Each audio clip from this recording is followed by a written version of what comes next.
నమస్తే, నేను మీ జర్నలిస్ట్ వసంత్. ఆంధ్రప్రదేశ్లో కూటమి ప్రభుత్వం అధికారంలోకి వచ్చినప్పటి నుంచి అటు రాజధాని అమరావతి పనుల్లో గానీ, ఇటు సంక్షేమ అభివృద్ధి పథకాల్లో గానీ తన మార్కు పాలన చూపిస్తుంది కూటమి సర్కార్. అంటే సీఎం చంద్రబాబు నాయుడు అనుభవం, సీనియారిటీతో ఆయన దూసుకెళ్తుంది ఆంధ్రప్రదేశ్. రీసెంట్ గా జరిగిన సమ్మిట్ లోనూ ఆంధ్రాకి పెట్టుబడులు వెల్లువ ప్రవహించింది. ఇలాంటి అనేక కార్యక్రమాలతో ముందుకెళ్తుంది ప్రభుత్వం. ఇక వీటితో పాటు రైతులను ఆదుకోవడంలోనూ కూడా కూటమి సర్కార్ వెనుకాడటం లేదు. రాష్ట్ర వ్యాప్తంగా ధాన్యం కొనుగోలు ప్రక్రియ ఏదైతుందో దాన్ని పారదర్శకంగా వేగవంతంగా నిర్వహిస్తున్నామని, రైతులకు ఎలాంటి ఇబ్బందులు లేకుండా చూస్తున్నామని రాష్ట్ర పౌర సరఫరాల శాఖ, వినియోగదారుల వ్యవహారాల శాఖ మంత్రి నాదెండ్ల మనోహర్ స్పష్టం చేశారు. మంగళవారం నాటికి 32,793 మంది రైతుల నుంచి 2,36,284 మెట్రిక్ టన్నుల ధాన్యాన్ని సేకరించి వారి ఖాతాల్లో 560.48 కోట్ల రూపాయలు జమ చేశామని తెలిపారు. గత ఏడాదితో పోలిస్తే ఇది 30% అధికమని ఆయన వెల్లడించారు. విజయవాడ రూరల్ కానూరులోని సివిల్ సప్లై భవన్ లో ఏర్పాటు చేసిన విలేకరుల సమావేశంలో ఆయన ధాన్యం కొనుగోళ్ల పురోగతిని వివరించారు. రైతులు తమపై ఉంచిన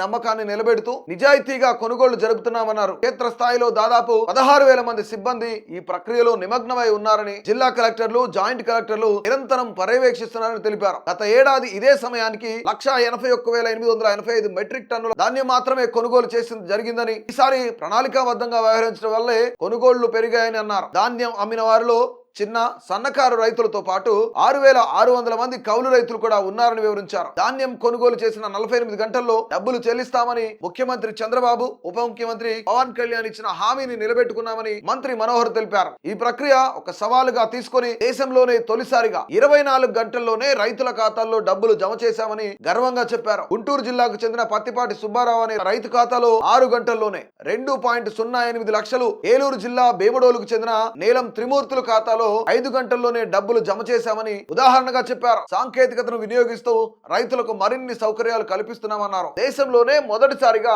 వాట్సాప్ ద్వారా రైతులు తమ ధాన్యాన్ని ఏ రోజు ఏ మిల్లుకు అమ్మాలో వారే నిర్ణయించుకునే వెసులుబాటు కల్పించామని తెలిపారు. 737359 నంబర్ కు హాయ్ అని మెసేజ్ చేస్తే షెడ్యూల్ వివరాలు వాట్సాప్ లోనే వస్తాయని, ఇప్పటి వరకు 500 మంది రైతులు ఈ సేవలను వినియోగించుకున్నారని వివరించారు. రానున్న అల్పపీడన తుఫాను హెచ్చరికల నేపథ్యంలో రైతులను ఆదుకునేందుకు ప్రభుత్వం సిద్ధంగా ఉందని మంత్రి మనోహర్ హామీ ఇచ్చారు. రైతు భరోసా కేంద్రాల్లో 50,000 టార్పాలిన్లను అందుబాటులో ఉంచామని, ఇప్పటికే 19,000 టార్పాలిన్లు ఉచితంగా పంపిణీ చేశామని తెలిపారు. గోనె సంచుల కొరత లేకుండా 6.34 కోట్ల గోతాలను సిద్ధం చేశామన్నారు. ఈ సీజన్ లో 51 లక్షల మెట్రిక్ టన్నుల ధాన్యం కొనుగోలు చేయడమే లక్ష్యంగా కూటమి ప్రభుత్వం పనిచేస్తుందని స్పష్టం చేశారు. ఈ సమావేశంలో civil supply corporation MD yes Dilli Rao కూడా పాల్గొన్నారు.